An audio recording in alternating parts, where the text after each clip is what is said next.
Atos dos Apóstolos, capítulo 9. Saulo, respirando ainda ameaças e morte contra os discípulos do Senhor, dirigiu-se ao sumo sacerdote e lhe pediu cartas para as sinagogas de Damasco, a fim de que, caso achasse alguns que eram do caminho, tanto homens como mulheres, os levasse presos para Jerusalém. Enquanto seguia pelo caminho, ao aproximar-se de Damasco, subitamente uma voz do céu brilhou ao seu redor. Ele caiu por terra e ouviu uma voz que lhe dizia: Saulo, Saulo, por que você me persegue? Ele perguntou: Senhor, quem é você?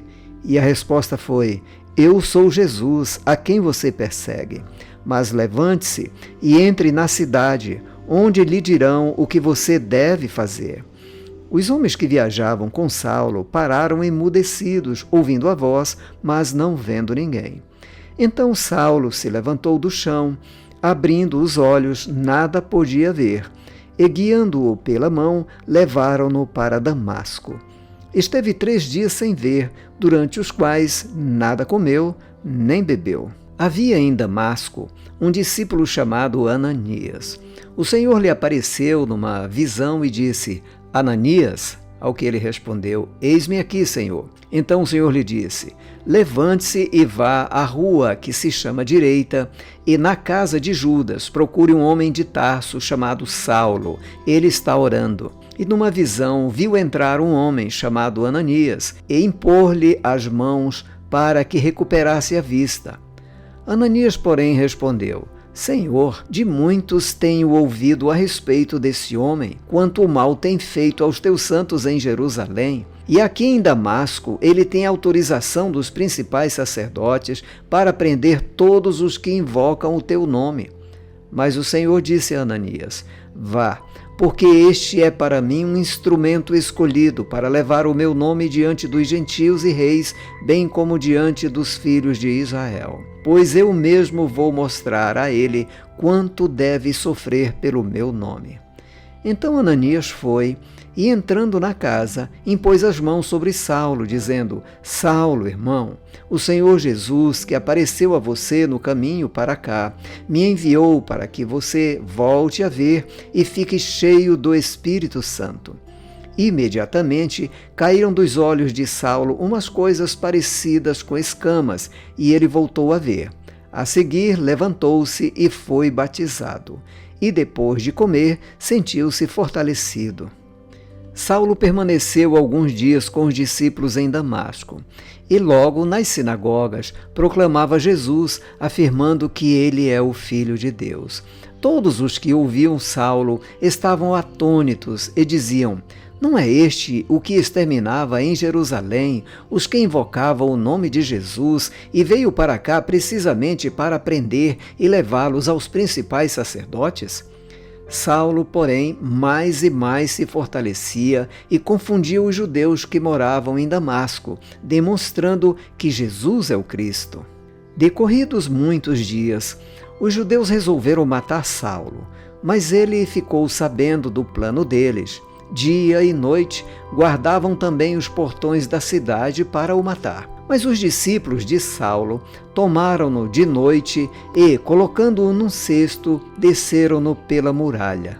Quando chegou a Jerusalém, Saulo procurou juntar-se aos discípulos de Jesus, porém todos tinham medo dele, não acreditando que ele fosse discípulo. Mas Barnabé, tomando-o consigo, levou aos apóstolos. Contou-lhes como Saulo tinha visto o Senhor no caminho e que o Senhor tinha falado com ele. Também contou como, em Damasco, Saulo tinha pregado ousadamente em nome de Jesus. E Saulo ficou com eles em Jerusalém, entrando e saindo, pregando ousadamente em nome do Senhor. Falava e discutia com os helenistas, mas eles procuravam matá-lo. Quando isto chegou ao conhecimento dos irmãos, levaram Saulo até Cesareia e dali o enviaram para Tarso. Assim, a igreja tinha paz por toda a Judéia, Galiléia e Samaria, edificando-se e caminhando no temor do Senhor e no consolo do Espírito Santo, crescia em número. Passando Pedro por toda parte, foi também visitar os santos que moravam em Lida. Encontrou ali certo homem chamado Enéas, que havia 8 anos jazia de cama, pois era paralítico. Pedro lhe disse: Enéas, Jesus Cristo cura você. Levante-se e arrume a sua cama. Ele imediatamente se levantou. Todos os habitantes de Lida e da região de Saron viram Enéas e se converteram ao Senhor. Em Jope havia uma discípula chamada Tabita, nome este que, traduzido, é Dorcas. Ela era notável pelas boas obras e esmolas que fazia.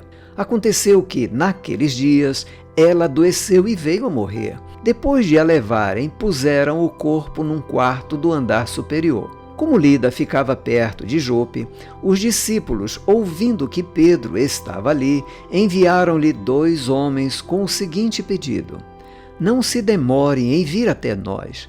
Pedro se aprontou e foi com eles. Quando chegou lá, eles o levaram ao quarto do andar superior. Todas as viúvas o cercaram, chorando e mostrando-lhe túnicas e vestidos que Dorcas tinha feito enquanto estava com elas. Mas Pedro mandou que todos saíssem, ajoelhou-se e orou. Depois, voltando-se para o corpo, disse: Tabita, levante-se. Ela abriu os olhos e, vendo Pedro, sentou-se. Ele, dando-lhe a mão, ajudou-a a ficar em pé e, chamando os santos, especialmente as viúvas, apresentou-a viva. Isto se tornou conhecido em toda a cidade de Jope, e muitos creram no Senhor. Pedro ficou em Jope muitos dias, na casa de um curtidor chamado Simão.